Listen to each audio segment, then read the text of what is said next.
Hola, Dios te bendiga. Te habla el pastor Jesús David Zuleta. Entonces, arranquemos con la continuación de lo que venimos hablando. Vamos a conocer un poco la guerra terrestre y de los demonios que están operando. Pero para eso necesitamos hablar del inframundo, del Hades, e infierno, o bueno, el nombre que mucha gente le ha dado. Quiero hablarte de un tema que tiene que ver con algo que quizás pocos desconocen, algo que se conoce como portales. Eh, Algunos hablan del Triángulo de las Bermudas como un portal del infierno, pero desconocen que el detalle es el Triángulo de las Bermudas. Eso tiene un estudio más de fondo.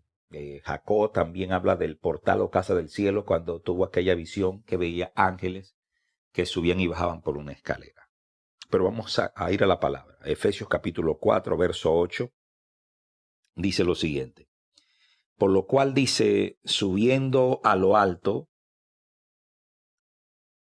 llevó cautiva la cautividad y dio dones a los hombres. Verso 9. Y eso de que subió, ¿qué es? Sino que también había descendido primero a las partes más bajas de la tierra. Verso 10. El que descendió es el mismo que también subió por encima de todos los cielos para llenarlo todo. Bueno, para tocar el tema de cómo se mueven los demonios o cómo ellos pueden estar hoy aquí, mañana no, pueden asignarte uno para destruir tu hogar, tu familia, tu finanza. Quiero que entiendas bien este tema, que conozcas bien cómo ellos pueden trasladarse de un lugar del otro y cómo hay portales que los mueven de un lugar al otro. Primero recordemos que en algunas iglesias o en algunos círculos cristianos, para hablar de las cosas que hay debajo de la tierra, se utiliza la palabra inframundo, un término utilizado originalmente en la mitología griega para describir el mundo que existe en las profundidades de la tierra. En el Antiguo Testamento se creía en la existencia de lugares y seres que habitaban debajo de la tierra, los cuales para muchos podrían ser objeto de idolatría. De allí viene la advertencia que Dios hace en el libro del Éxodo capítulo 20, verso 4, Deuteronomio capítulo 4, verso 18 y Deuteronomio capítulo 5, verso 8, que habla de que no te harás imagen de ninguna cosa semejante que esté arriba en el cielo, ni abajo en la tierra, ni en las aguas debajo de la tierra. Estos tres versículos de estos dos libros te hablan de este tema en el Antiguo Testamento. Y en el Nuevo Testamento hay dos personajes que no hablan de este tema, el apóstol Juan y el apóstol Pablo. El apóstol Pedro, el versículo que hablamos en Efesios capítulo 4, verso 8, el que leímos cuando comenzamos, y el apóstol Juan, que también lo describe en el Apocalipsis capítulo 5, verso 3 y verso 13, donde habla de que y ninguno ni en el cielo, ni en la tierra, ni debajo de la tierra pudo abrir el libro ni aun mirar. Juan y Pablo compartieron la misma idea que Jesús al morir descendió a las profundidades de la tierra durante 3 días, con una misión específica. Ya lo leímos en el capítulo 4 de Efesios. ¿Cuál fue la misión específica de Jesús? Bueno, dice en ese capítulo 4 de la carta a los Efesios, verso 8, que fue llevar cautiva la cautividad. Y que ahí Dios estaba tomando posesión de algo que le pertenecía a él. En el Apocalipsis capítulo 1, verso 18 dice que él tenía las llaves de la muerte y del Hades, o de las del inframundo. Llaves que por mucho tiempo las tuvo otro personaje. Entonces, Jesús tuvo una misión específica en este lugar. Pero bueno, yo diría la pregunta no es esa, sino bueno, ¿y qué tiene que ver esto con lo que venimos hablando? Bueno, tenemos que conocer un poco acerca del inframundo o el lugar donde operan los demonios.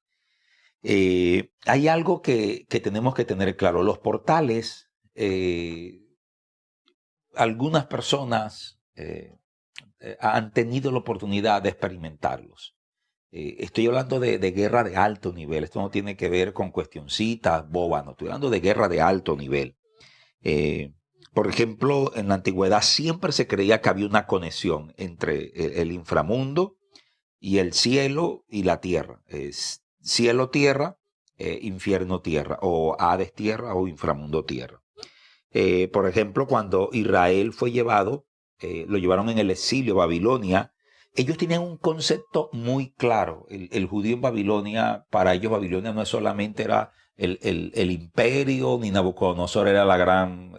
no, para ellos tenían algo muy claro con relación a lo espiritual. Primero porque Babilonia viene del babilónico Babuilú, término compuesto por Babú, que quiere decir puerta, más Ilú, que quiere decir Dios, dándole el significado de puerta de los dioses. Babilonia para los antiguos era más que un imperio. Ellos creían realmente que Babilonia era la puerta dimensional hacia el inframundo. No solamente el nombre de Babilonia, sino también el nombre de Nabucodonosor, palabra que viene del babilónico Nabú, que quiere decir Dios protector de la frontera de las puertas. Según ellos, el dios Nabú era quien gobernaba sobre la frontera entre la tierra y el inframundo. David también nos da luz de este tema. Cuando tú te lees el Salmo 18 del verso 4 al verso 17, te vas a dar cuenta de que David es una de las personas que habla con mucha claridad del infierno, del inframundo. En el verso 15 lo puedes leer, pero habla de una manera tan extraordinaria, donde muestra que David no solamente era alguien que componía salmos, no, David era un profeta, era un guerrero, era un conocedor de las cosas sobrenaturales.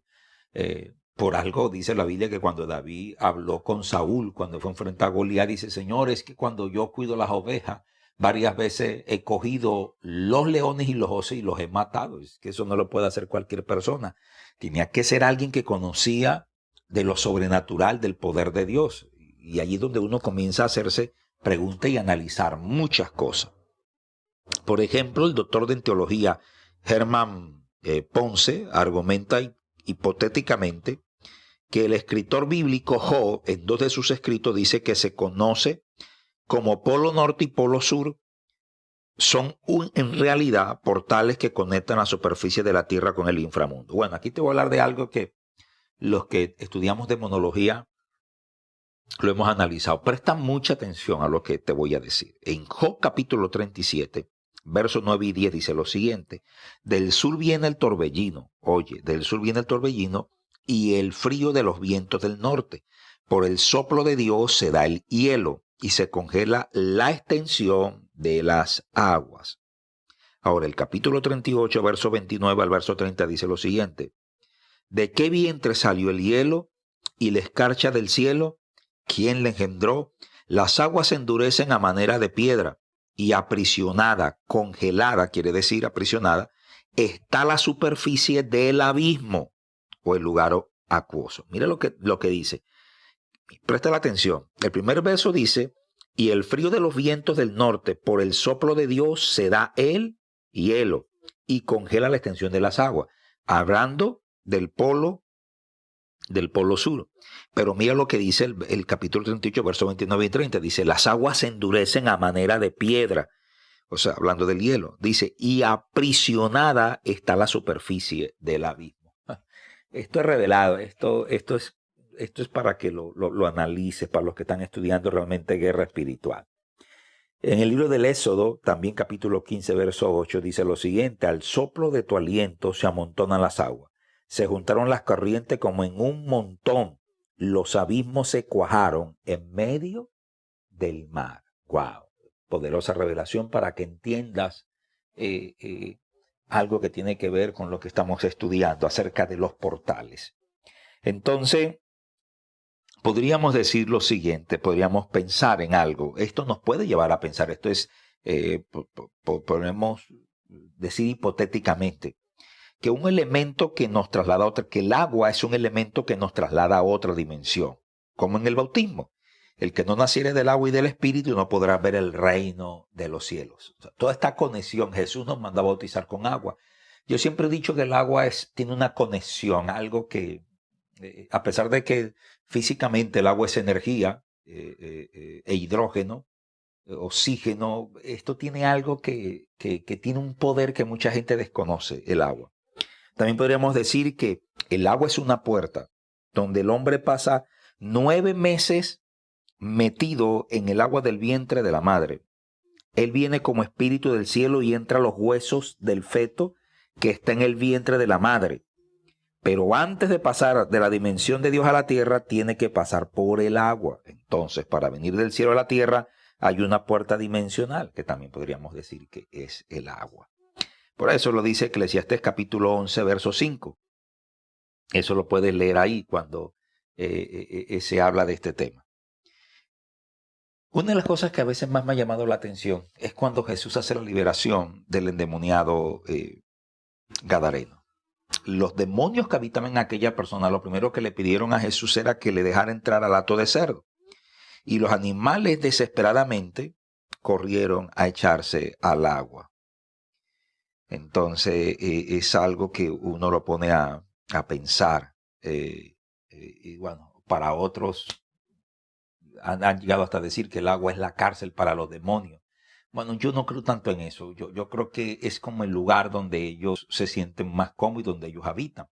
Cuando la Biblia describe la creación de los cielos y de la tierra, en el capítulo 1 del libro de Génesis, verso 1, dice: en el principio creó Dios los cielos y la tierra. En el verso 2 ya cambia el panorama y dice: la tierra estaba desordenada y vacía. Después dice: y el Espíritu de Dios se movía sobre la faz de las aguas. Y las tinieblas, todo habla de todo ese tema, porque la tierra estaba cubierta en agua. Todo lo que habitaban, los seres espirituales habitaban era en agua. Pero cuando Dios sopló y puso los dos polos, el norte y el sur, los congeló, se dice que se aprisionó. Por eso cuando se habla del Triángulo de la Bermuda, se habla del agua, de que en ese lugar hay un magnetismo. Muchos creen que ese es un portal. Salmo 42, verso 7 dice: un abismo llama a otro a la voz de tus cascadas. Todas tus ondas y tus olas han pasado sobre mí. Siempre tiene que ver algo con esto. Los polos, además de ser agua congelada por el soplo de Dios, pueden ser una puerta dimensional de entrada al abismo, el cual se entiende como un túnel que se conecta con las profundidades de la tierra. Entonces, esto es algo que desconocemos. Para mucha gente, estos son misterios. Entonces, todo esto, pues habría que analizarlo, estudiarlo un poco más. Bueno, acá te lo estoy dando porque es por un audio, para que más o menos logres entender. Entonces, tenemos que entender que en el inframundo encontramos demonios, ángeles caídos, espíritus inmundos, seres transgénicos, bueno, y la bestia, que también habla la Biblia. Los demonios se podrían decir que es una raza que existió, es otro concepto hipotético que existió antes de la creación del hombre y de la mujer. Eran seres una serie predénica que vivió, y cuando la tierra fue impactada hace millones de años, la historia dice que por un meteorito que mató los seres como los dinosaurios y ese tipo de cosas, para mí fue cuando Satanás fue lanzado de su posición de autoridad en el cielo, es el concepto que yo creo, y destruyó la era predénica que había. Fueron los seres que fueron anegados en agua. La NASA ha descubierto que la Tierra ha sido anegada 2 veces. Una, la de Génesis 1, versos 2 y 3, y la de Noé. Son las 2 anegaciones que la ciencia registra.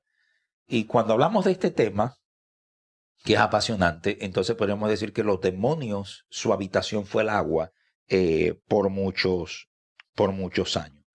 Entonces, yo te lo voy a dejar hasta acá, porque ahora tengo que enseñar en la iglesia cómo esos demonios se mueven y cómo entran y salen del inframundo. Yo te lo quería dejar hasta acá y que entendieras que Dios quiere enseñarte, Dios quiere que tú entiendas con qué tipo de demonio estás peleando, cuáles son los seres que estás peleando. No solamente peleas con tu marido porque quieres, la situación económica está difícil porque quieres, no. Los demonios, las tinieblas asignan huestes de maldad, principados, gobernantes, potestades para destruir naciones, pueblos, personas, familias, ministerios. Y nosotros desconocemos porque ni siquiera entendemos muchas cosas de las huestes de maldad. Estamos tan entretenidos en lo motivacional, escuchando prédicas motivacionales, que creemos que porque nos mueven las emociones por un momento, ya todo quedó arreglado. No, tú tienes que saber que tienes un enemigo que quiere destruirte. Y esto no se trata de que no, pero a mí me está yendo bien económicamente. Sí, te está yendo bien económicamente, pero te destruyó el ministerio. Quizás te está yendo bien en el hogar, pero te destruyó tu vida de oración, te destruyó la coinonía con la familia de la iglesia, quizás te destruyó el hecho de salir a ganar almas y estás encerrada en una burbuja que crees que porque estás bien con tus hijos y tu esposo, todo está bien, o porque crees que está bien en tu negocio. No, esa burbuja en cualquier momento se puede explotar. Los demonios no siempre operan para destruir. Ellos, para destruir de la manera que uno cree. Ellos también destruyen alejándote de Dios. ¿Por qué? No creas que porque te está yendo bien en ciertas áreas todo está bien. Ojo con esto. Bueno, yo te la dejo hasta acá. Dios te bendiga.